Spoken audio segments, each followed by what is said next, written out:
जय हिंद दोस्तों। आप है इस समय YouTube के इस राष्ट्रीय अभ्युदय चैनल पर और मैं हूं खीम सिंह राजपुरोहित। बंधुओं, आज एक विशेष वृत्तांत के साथ में अपनी बात रखना चाहता हूं कि हमें अपने अभावों का जिक्र कहाँ करना चाहिए, अपनी समस्याओं का समाधान खोजने के लिए क्या क्या करना चाहिए। इस संबंध में एक छोटा सा वृत्तांत।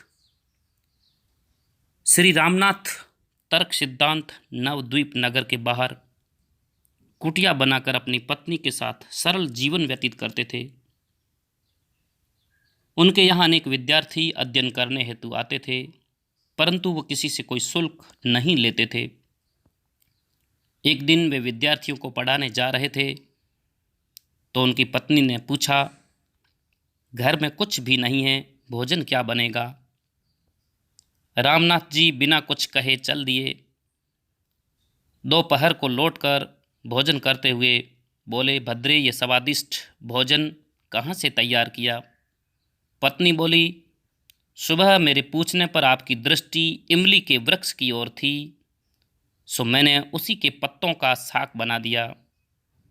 पंडित जी निश्चिंत होकर बोले, इमली के पत्तों का इतना स्वादिष्ट साग बन सकता है तो हमें भोजन के लिए क्या चिंता है। उस समय नगर के राजा शिवचंद्र थे। रानी के पिता रामनाथ जी के यजमान थे, इसलिए रानी को उनकी अभावग्रस्तता का ज्ञान था। अतएव रानी ने एक दिन राजा से विद्वान ब्राह्मण रामनाथ जी के अभावों को दूर करने के लिए कहा। रानी की बात सुनकर राजा हाथी पर बैठकर तर्क सिद्धांत के यहाँ पहुँचे। वे रामनाथ जी से बोले, यदि आपको कोई समस्या हो तो मैं उसे दूर करने आया हूँ। रामनाथ जी बोले, मैंने चारु चिंतामणि ग्रंथ अभी पूर्ण किया है।